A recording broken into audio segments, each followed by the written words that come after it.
Las Vegas, much like Frank Sinatra, Usher did it his way. Fitting that the first Super Bowl held in the city built on razzle-dazzle enlisted the talents of one of the most charismatic showmen of the past 3 decades.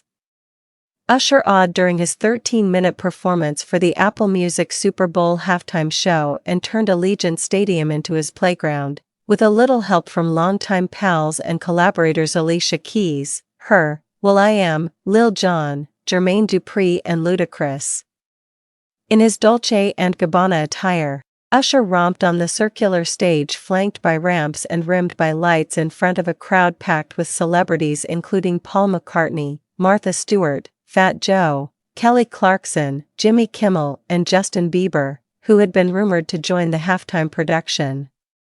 With a band set up behind him, Usher started his performance on the field, dropping a kingly white coat and slamming into Caught Up. Las Vegas showgirls with blue feathers shaded him as he swiveled his hips on his way to the stage. "We made it.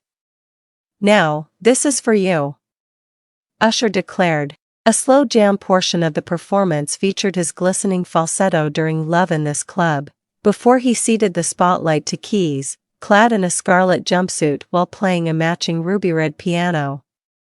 Her own If I Ain't Got You segued into her duet with Usher, My Boo, which ended with them in a sweet embrace.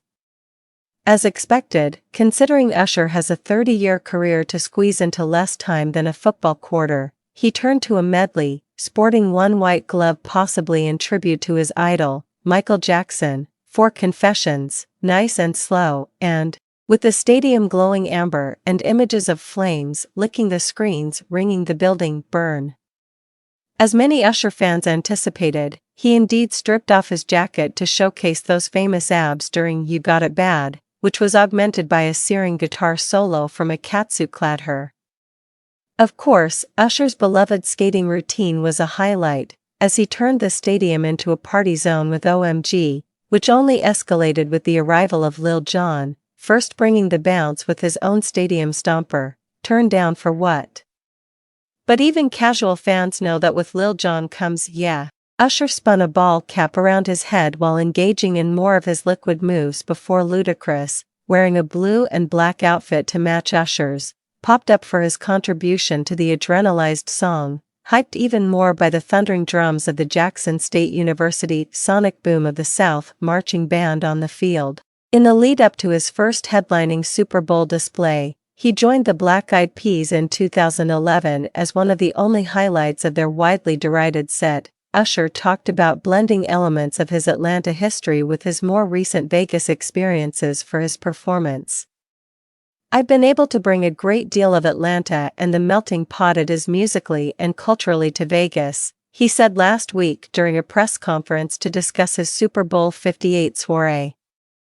In December, Usher wrapped his most recent Las Vegas residency after 100 sold-out shows. Some of the stunts staged during his halftime extravaganza, such as the tricky roller skating routine, came from his residency, keeping his promise that he would bring the best of his Vegas shows to the stadium stage. Usher's halftime blowout is the culmination of a buzzy week. His long-awaited 9th album, Coming Home, dropped Friday and he unveiled dates and details of his past, present, future tour that will kick off in Washington, D.C. August 20th. Tickets go on sale at 10 a.m. Monday.